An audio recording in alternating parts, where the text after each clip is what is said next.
We want to know our Creator. We want to know God.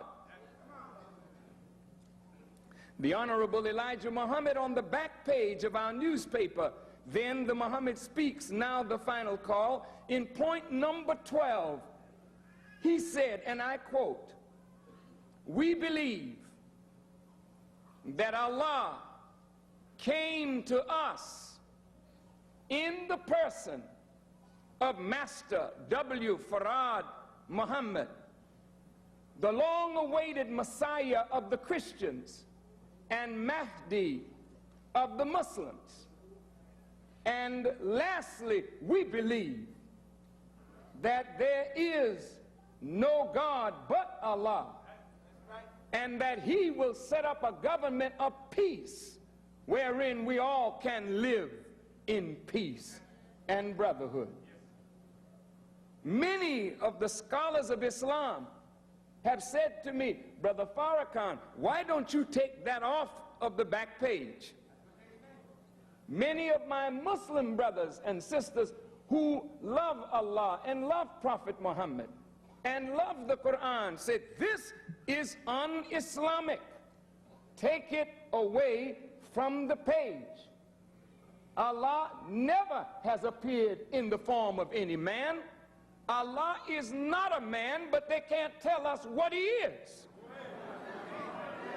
I want you to listen to me. I intend to talk to all of you, the scholars of the world of religion, Jews and Christians and Muslims, and whatever your religious persuasion may be. We've got to know today who is God, that we may not make a mistake and serve other than Him.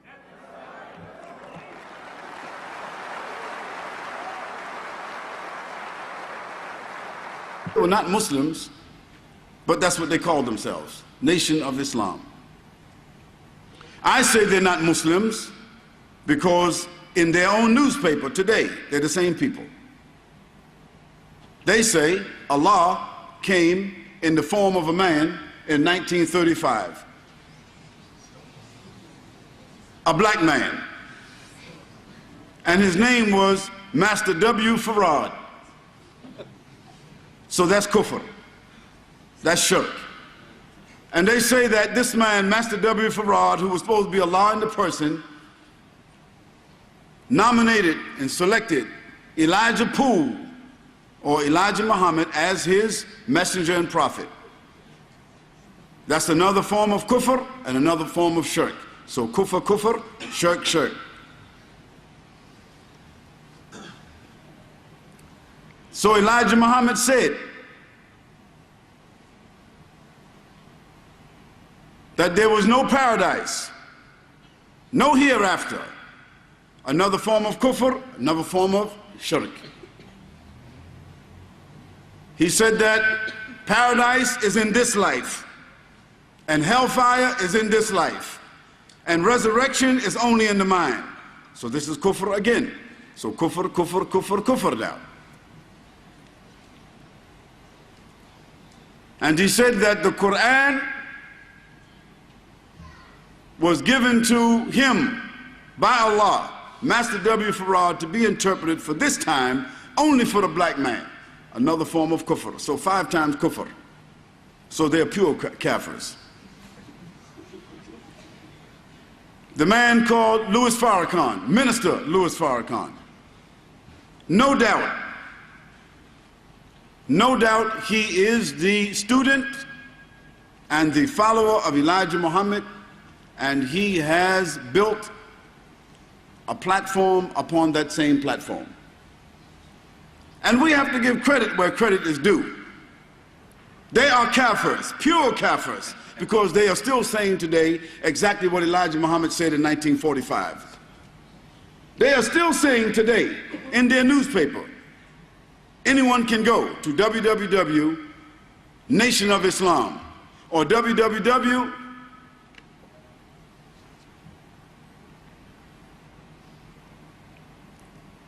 The Final Call. Go to www. The Final Call or www. The Nation of Islam, and you will see that they say today exactly what Elijah Muhammad said in 1945, no difference. Even though Minister Farrakhan, as he calls himself, makes Hajj maybe every 5 years. Even though his followers, he's taking with him every year 150, 250, 350 of his followers to Hajj every year. And he's being invited to make Hajj by the people in Saudi Arabia. I don't know why. I don't know why. He's the guest of the government. And they're making Hajj every year. And every single year in Chicago, he has something called Savior's Day. In Chicago, this is their big day. This is their Eid. And every year, the Azhar University sends their representative to Savior's Day. I'm not blaming the Azhar University. I'm saying the biggest sheikh from there is there every year.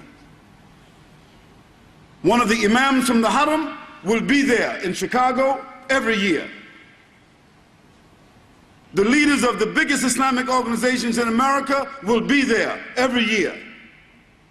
Why those people are supporting Minister Farrakhan, why they're praying with him, why they're sitting with him, why they're giving him credence, I don't know. But Allah is the witness. You can get it on DVD. And he says clearly, if I'm wrong, why is the whole Muslim world representatives here with me today? So this is one of the reasons, na'udhu billah, that his organization continues, because it is given the support and the credence and the recognition by some of the biggest organizations, Muslim organizations in the world. Although they are pure kafirs, meaning Minister Louis Farrakhan and his group. Those who are supporting him, they are not kafirs, they are Muslims. Why they are supporting, why they're recognizing, Allahu A'lam. It's not for me to say. But I have to make the record straight. Khalid didn't say this.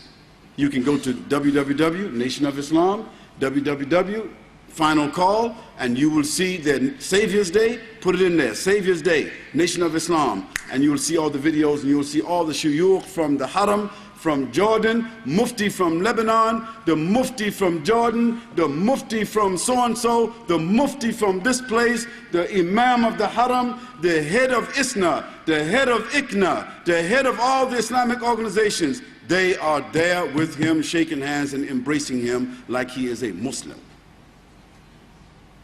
Walau. In spite of that, his organization, it is not growing, because one of the beautiful things about Islam is that a liar is a liar, and his lie does not grow after him. It either stays where it is or it becomes smaller and smaller. But a prophet is a prophet, and his message grows after him, greater than it was even while he was living. So Allah subhanahu wa ta'ala has caused this nation to grow, the real Islamic nation, and he has caused the nation of the liar to be as it is. And when Farrakhan dies, that lie will become smaller and smaller until it rots away. And we ask Allah that those people who are following him with sincerity, that they will become Muslims, inshallah. We have to give credit, however, that Elijah Muhammad, although he was a liar, although he was not a prophet, although he said lies about Allah subhanahu wa ta'ala, he was a social reformer. What is a social reformer? A social reformer is a man who helps people to come from the lowest form of social degradation until they come to a level of self-esteem. Elijah Muhammad was successful in causing men and women who were drunkards, drug addicts, prostitutes, pimps, criminals. He was able to reform them and clean them up and make them into productive people, fathers, mothers, businessmen, and distinguished people and respectful people. Men like Malcolm. Because Malcolm was not the only one like himself. This is what you need to know. There were thousands of people that was like Malcolm X. but they did not have his voice. Allah didn't give them the same gift. But their conviction, their sincerity, their social reform was just like Malcolm. Because they said Islam, because they said Quran, because they stopped drinking, because they stopped drugging. You see, when a person stops drinking and drugging and fornicating and stealing and lying and all these kinds of things, they become clear-headed, clear-hearted. But Allah subhanahu wa ta'ala, because they were making shirk, He never gave them the huda. He never gave them the huda. And there are many people. Jehovah Witness, they are clean people. Jehovah Witness, clean people, but they are mushrikeen. The Mormons, clean people, mushrikeen. Seventh-day Adventists, clean people, mushrikeen. So many of the people, they are clean, they have morals, they don't steal, they don't lie, they love God, they do this. But Allah subhanahu wa ta'ala says, إِنَّ الَّذِينَ كَفَرُوا مِنْ أَهْلِ الْكِتَابِ وَالْمُشْرِكِينَ فِي نَارِ جَهَنَّمَ خَالِدِينَ فِيهَا أُولَٰئِكَ هُمْ شَرُّ الْبَرِيَّةِ إِنَّ الَّذِينَ آمَنُوا وَعَمِلُوا الصَّالِحَاتِ أُولَٰئِكَ هُمْ خَيْرُ الْبَرِيَّةِ. They are sharrul bariyah because they are making shirk against Allah subhanahu wa ta'ala, and they are lying against Allah subhanahu wa ta'ala, and they're lying about the deen of Allah subhanahu wa ta'ala, and they have polluted the deen of Allah subhanahu wa ta'ala. So Allah has polluted their lives, and He has prepared for them Jahannam, even though we might think they are pious.